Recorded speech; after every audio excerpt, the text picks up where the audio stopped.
La agencia tributaria se vio obligada hace 48 horas a bloquear las conexiones que tenía habilitadas en remoto en los ordenadores de decenas de inspectores de Hacienda, algunos pertenecientes a la delegación esta de grandes contribuyentes. Pero recordemos que en noviembre le fueron robados datos de 500.000 más de contribuyentes.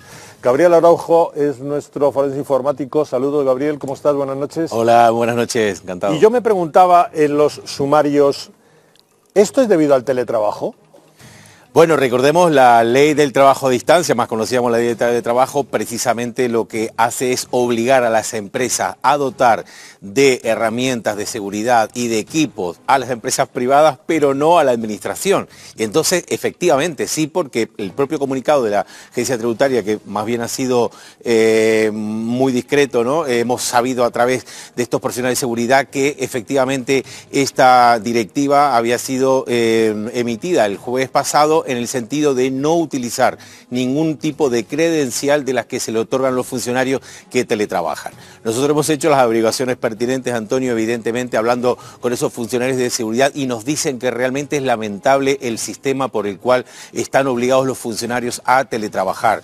No se les da a todos el equipo, únicamente a los del nivel A o encima del nivel 30 y en determinadas cuestiones nada más. Los demás tienen que trabajar con sus propios dispositivos porque, como digo, la ley del teletrabajo le exime a la administración de tener que dotar de este tipo de equipación y lo más grave, no hay una conexión segura, no se utiliza VPN, la VPN es esa red privada virtual por la cual los ciudadanos y las empresas nos conectamos de manera segura con encriptamiento, ¿verdad?, de punto a punto. Pues realmente los funcionarios están diciendo que ellos a lo mejor están teletrabajando desde la playa, pues conectados a la wifi del chiringuito, pero que no tienen realmente esa conexión segura que es lo que hace falta. Lo que me estás diciendo es que Hacienda tiene parte de sus trabajadores que tienen acceso a datos fundamentales de todos nosotros y cuyos equipos no han sido, digamos, vigilados o no han sido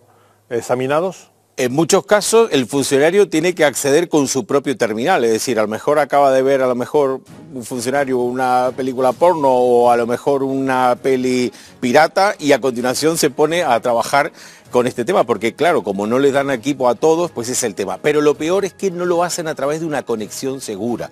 Y tenemos que entender que estamos realmente en guerra, por mucho que los artistas del No a la Guerra estén callados, tenemos que entender que estamos en guerra. Y si estamos en guerra, que estamos realmente en una guerra contra Rusia, es cierto que es muy diferente a la época de la guerra de Afganistán, pero ahora mismo estamos en esta guerra híbrida en la cual a nosotros el enemigo se nos puede colar hasta aquí. El enemigo o los aliados, porque recordemos que Estados Unidos también confesó estar espiando a sus aliados, ¿no? Entonces, en este contexto, Antonio, realmente lo que hay que hacer es un llamamiento a la administración para que se tome en serio nuestros datos. Claro, porque, son nuestros datos. Porque Gabriel, lo que yo quiero suponer es que igual que ocurre con los teletrabajadores de Hacienda, puede ocurrir con los teletrabajadores de Justicia o con los teletrabajadores de la Seguridad Social.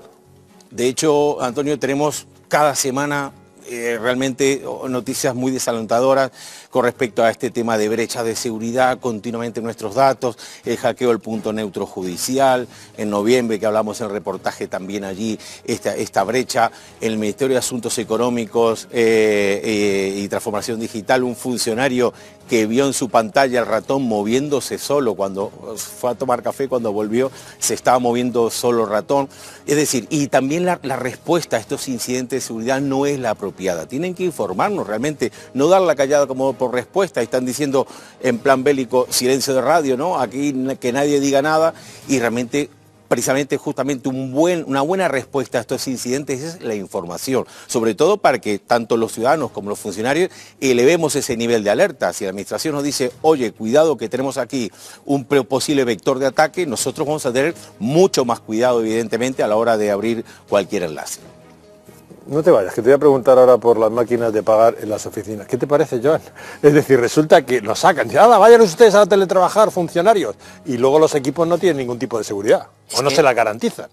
Me estaba escuchando muy bien lo que estaba comentando el invitado, porque en la ley del teletrabajo que se quería impulsar, precisamente se obligaba a las empresas a dotar de equipo informático, y no solo de eso, se obligaba a las empresas a pagar parte de la factura de la luz y parte de la factura del wifi por las horas que el trabajador tenía que trabajar desde casa. Entonces, lo más sorprendente de eso es que no ocurra lo mismo con las administraciones públicas. Y te lo puedo decir porque lo vivo en casa. Es decir, mi pareja trabaja para la Seguridad Social y a veces coge mi ordenador portátil y otra vez es el suyo. Es decir, pero ¿qué ocurre? Entonces, es sorprendente cómo el que da consejos no los aplica. Y además, cuando estamos hablando de cuestiones tan importantes como datos personales, y ya no solo datos personales, es decir, datos que implican la seguridad del país. Tú fíjate lo que hemos estado hablando. Hemos hablado de Hacienda, hemos estado hablando de la Seguridad Social, hemos estado hablando de teletrabajo, justicia. Defensa, de la cantidad de brechas que ha tenido de defensa. La cantidad de brechas que ha tenido defensa. Yo creo que cualquier empresa en este país a día de hoy funciona con una maldita VPN. Es decir, yo les tengo una cruzada a las VPNs de narices porque a nosotros en el periódico nos han hackeado muchísimas veces. No hace muchos días nos inhabilitaron todos los accesos. Una noche electoral no pudimos trabajar porque nos habían hackeado y tenemos una VPN que a veces, depende de donde te conectes, puedes estar 30 minutos intentando conectarte y que la maldita VPN no se conecta, y a mí me pone de los nervios, sobre todo cuando hay una última hora. Pero es verdad que si lo tenemos la mayoría de empresas, ¿por qué no lo tiene la administración pública? Y sobre todo porque si le manda al trabajador a su casa a trabajar, ¿por qué no se lo pone a él? Gabriel, quería tocar otro tema contigo, sí, porque me advertías no hace mucho de que puede haber problemas de hackeo de las máquinas de pagar con tarjeta.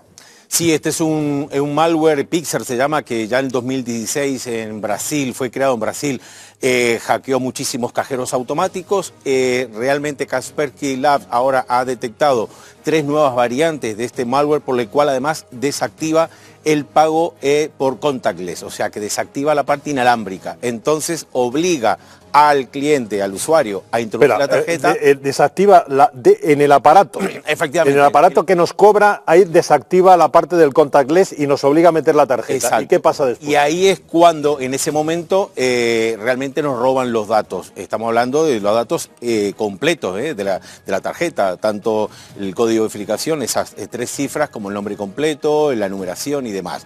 Hay algunas directivas por las cuales podemos detectar cuando ese terminal está infectado, y es que sale en la pantalla un anuncio que en el caso de que no sé, en un terminal no infectado no sale. El anuncio es el sistema inalámbrico no funciona, por favor introduzca la tarjeta. Ese es el mensaje falso que el malware enseña para que introduzcamos la tarjeta. Cuando hay un fallo en la conexión inalámbrica, jamás en un terminal no infectado, jamás aparece ningún tipo de mensaje.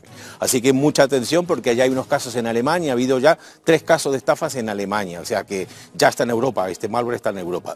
Otra cosa a tener en cuenta es que normalmente los ciberdelincuentes lo que hacen es presentarse en el comercio como representantes del banco o de las tarjetas y le facilitan ese parche diciendo que el terminal va a dejar de funcionar si no lo actualiza a esa versión. Entonces hay que tener mucho cuidado con estas técnicas. Y que es un poco como lo mismo cuando nosotros nos venden diciendo conéctate que te falta un número o que queremos actualizarte, y a partir de ahí ya nos han colocado el malware. Exacto, siempre mirar desde dónde nos vienen estas informaciones de actualizaciones, siempre verificar, por supuestísimo, la dirección correcta de nuestro suministrador de ese TPV, y además preguntar a los profesionales. Siempre hay que preguntar, siempre hay que tener paciencia. Te voy a decir que cada vez que vienes no nos tranquilizas nada. Yo lo siento.